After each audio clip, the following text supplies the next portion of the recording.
Баянгол дүүргийн сурагчдын зөвлөл, дурсамж дүүрэн товц аян өрнүүлж, дүүрэн товц хэрэгтэй хүүхдүүдэд бэлэглэх өдөрлөг зохион байгууллаа.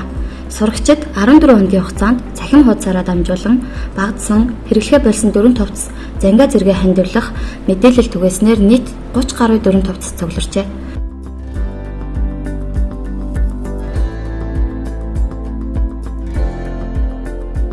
Бидний хандивлж байгаа формулаар ямар нэгэн тийм нөхцөл заагаагүй. Яг хэрэгтэй хүмүүс нь яг өөрөө өөрсдөө хэрвээ хэрэгтэй ах юм бол тэр нь ингээд харж агаад тэгээ таалагдах юм бол авч болно. Хэдгээр ангийн хүүхдүүдийн форм байгаа вэ гэх юм бол бага ангийн 3 форм. Тэгээд ахлах ангийн хүүхдийн пижак гэдэг шүү дээ. Тэр пижак нь болохоор 4 ширхэг байгаа. Тэгээ нэг нь эрэгтэй пижак. За тэгээд үлдсэн нь болохоор цэнхэр цамц. Тэгээ 2 ширхэг цүнх. Тэгээд нэг пенал цугларсан байна одоогийн байдлаар. Тэгээд бид нараас хөөрхөн өөрсдөөсөө ингээд хөөрхөн дэвтэр гаргаад тэгээд энэ хандивлж авч байгаа хүмүүсээс сэтгэлдлийг нь ингээд авахын тулд одоо энэ самбар байрлуулсан байгаа. Энэ самбар дээрээ ингээд хүмүүсээс сэтгэлдлийг нь аваад тэгээд дээрэс нь авж байгаа хандивлж байгаа хүмүүстээ бас хөөрхөн дэвтрийг ингээд бэлэг болгож өгч байгаа. Хэрвээ та бүхэнд багдсан жижиг цоо хувцас байвал дүүргийнхээ хүүхдийн зөвлөлд ингээд хандивлаад тийм ийм аянд идэвхтэй оролцоорой.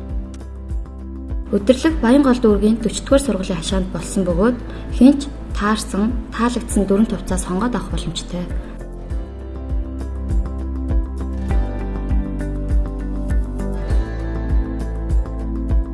За төлөвлөгөөт ажлуудын санаачлалыг бол манай гишүүд өөрсдөө ярилцаад өөртөө сар бүр ингээд төлөвлөгөө гарган үйл ажиллагаа явуулдаг.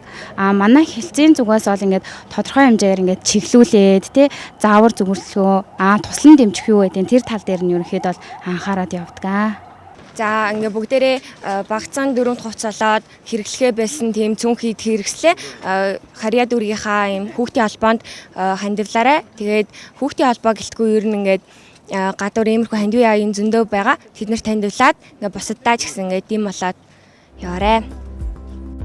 Өдөрлөгийг зохион байгуулсан сурагчид багдсан хувцас хаях шаардлагагүй хэрэгтэй хүнд нь хандивлж байгаарай гэж уриалж байна.